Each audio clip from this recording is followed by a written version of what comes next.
The number one question EV drivers get asked is, how long does it take you to charge your car? Well, I'm going to show you today.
So I guess the moral of the story is, whether you're DC fast charging, home trickle charging, or three-phase power, it doesn't take you that long to literally charge. If you think about it, you've got plenty of other things to do in the meantime while the house charges it, and the actual practical time you spend investing into a charging is near zero. Now, all right, I think I made my point. But you may have started watching this video for actually more information on the total time it takes for your car to charge, not for you to charge your car. And I think it comes down to, we'll separate into two categories. One is the home, most likely AC charging, and the other is DC fast charging. Now, 75% of my charging is done at home, and 25% done away from home, whether it's at the local club where I can plug in, or whether I'm on a trip and charging at a friend's place or at a DC fast charger. So 75% of the time for me. Others I've seen, sometimes people don't use their car, their EV much for travel, or they don't travel much. They just go to work and back. Boring life. But then sometimes people hit, 95% of their time spent charging at home. We'll get to those charge speeds in a minute. One thing I wanted to kind of present an idea, and I think others are probably going to be supportive of it, because I've seen this statistic used kind of before, but often with DC fast charging, the advertisement is either the maximum kilowatts, that's the maximum amount of push in, particularly initially and in optimal conditions, which I don't think is that useful of a number. And the second comment or statistic is 10 to 80% charge time, which also isn't necessarily relevant. It's not useful for comparing between cars. The reasons being is the max charge speed, as you've probably seen from charge curves, they kind of go up right away to a near maximum charge rate if you've done things right, and then it slowly tapers, and some of them have all different curves. So the max charge rate might only last, like in this one, for this is Model Y standard range, lasts for maybe 2 minutes, and then slowly starts tapering down. Max charge rate is not useful. It's the area under the curve that's useful, which is, the integral, which is fine, but that's not really easily kind of interpreted. So that's why they use the 10 to 80% charge time, but that really varies. How big is your battery pack? Because, you could have a long-range battery, and 10 to 80% charges more kilowatts and distance, which means that even a slower time, 10 to 80%, could mean you actually are charging faster. You've got cars that are really inefficient, so you might charge 10 to 80% very quickly, but burn through that very quickly. And so I don't think the 10 to 80% really is useful for comparing between cars at all. And I think we need a different metric for measuring that. And I think the metric is kind of based off the how many kilometers you're gaining per unit time. And I think for that, I think standardization, something like 200 kilometers, time to 200, called the TTT, time to 200, is probably a useful metric when road tripping, because you want at least, another 200 Ks. You might not need more than that. We know that it's faster to recharge more often.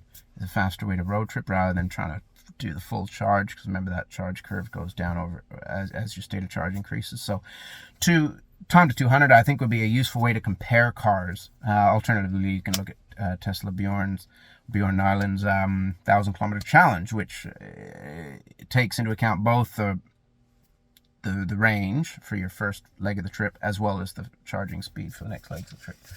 So pardon my notes here.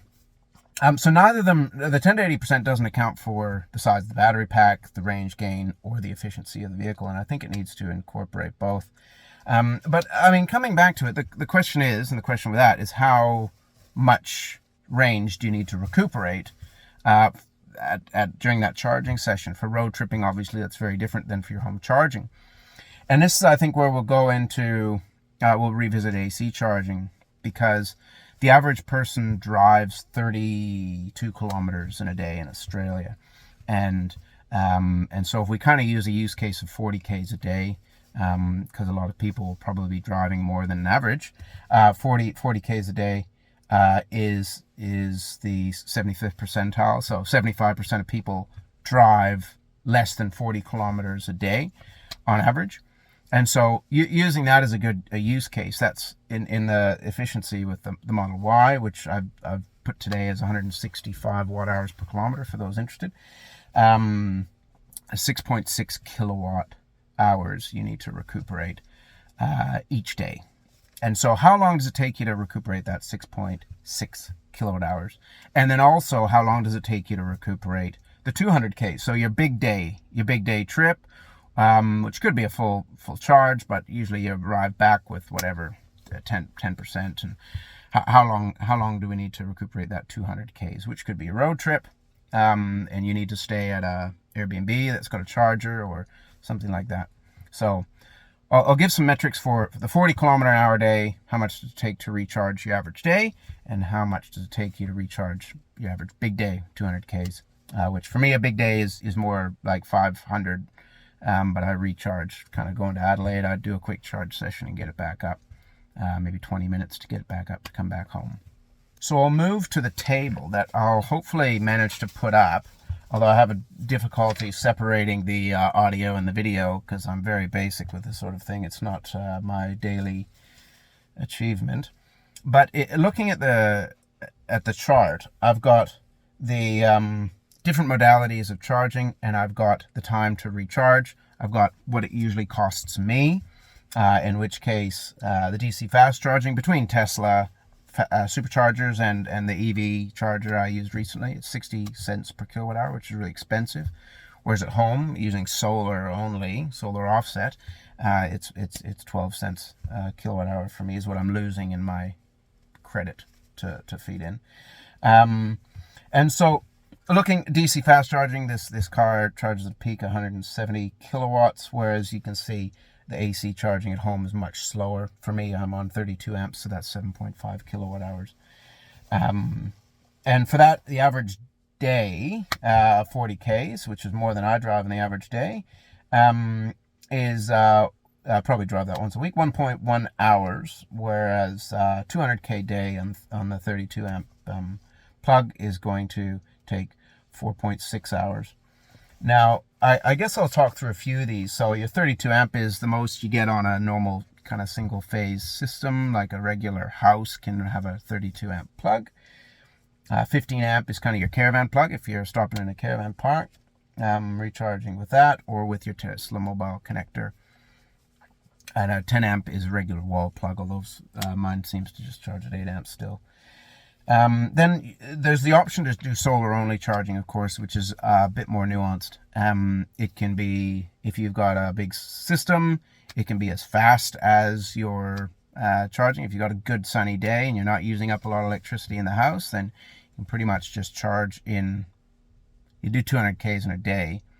The full charge, kind of 0 to 100, might take you 2 days of full sunshine to get that 2 days worth of all of your solar, which for me right now in the shoulder season is 36 kilowatt hours I generate a day. Peak during summer is 45 or something like that, and that's with a 6.6 kilowatt system and a 5 kilowatt inverter, which is a common setup.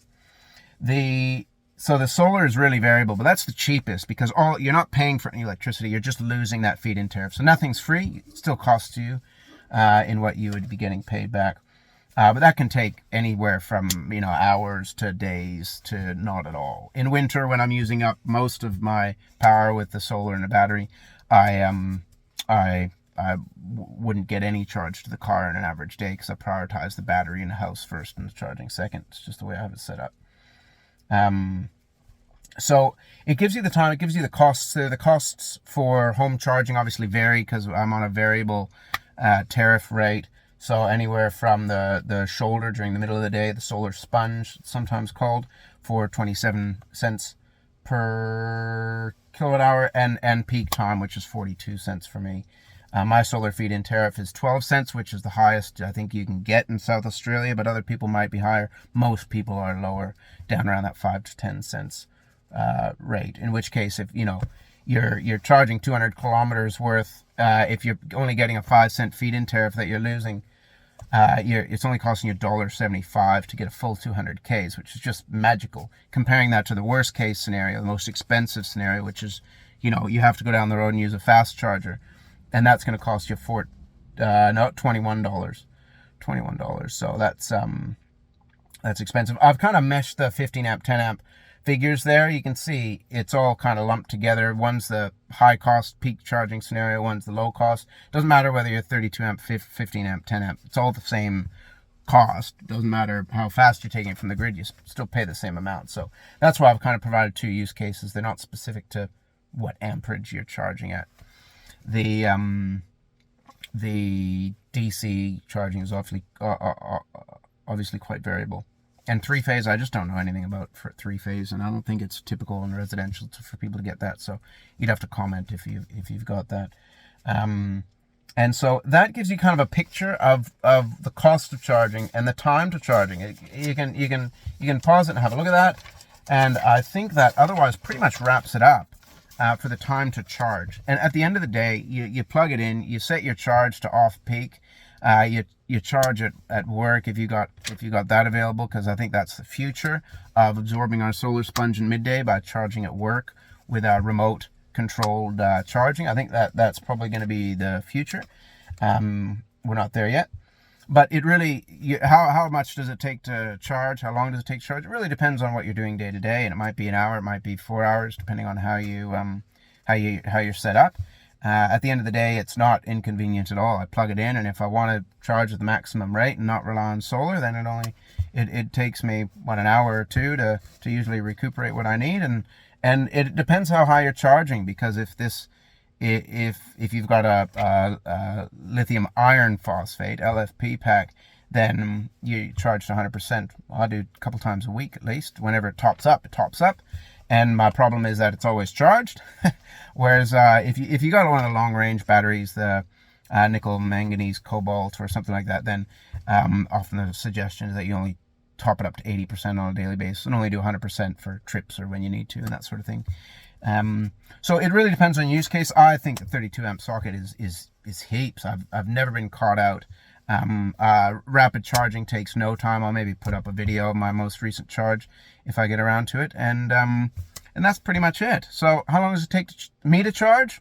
21 seconds. How long does it take the car to charge? Anywhere between, what did I say for DC fast charging? I didn't give a time, did I? Yeah, 22 minutes for 200 kilometers is what this car charges. It's not blazing fast, but it's pretty good. And 4 minutes to get that 40 kilometers. So how long? It's very variable. It's nuanced. Depends what you're using. Depends what you need.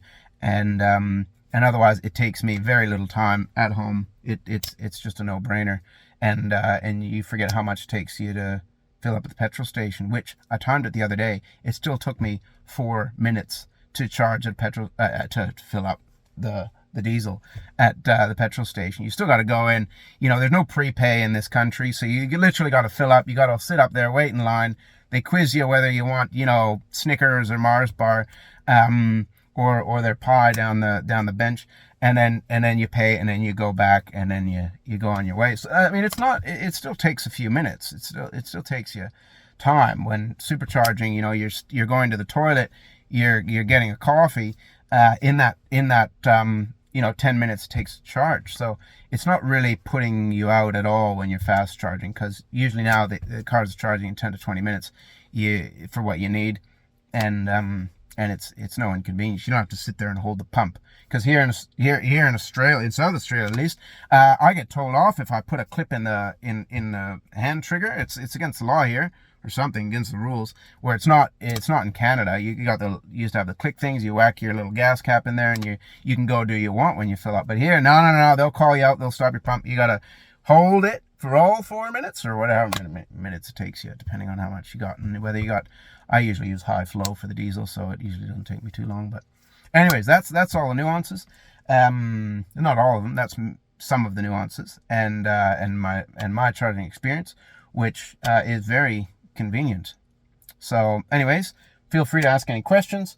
I don't recommend liking this video because it's not particularly well prepared or executed, but so be it. I hope it provided some useful information. See ya.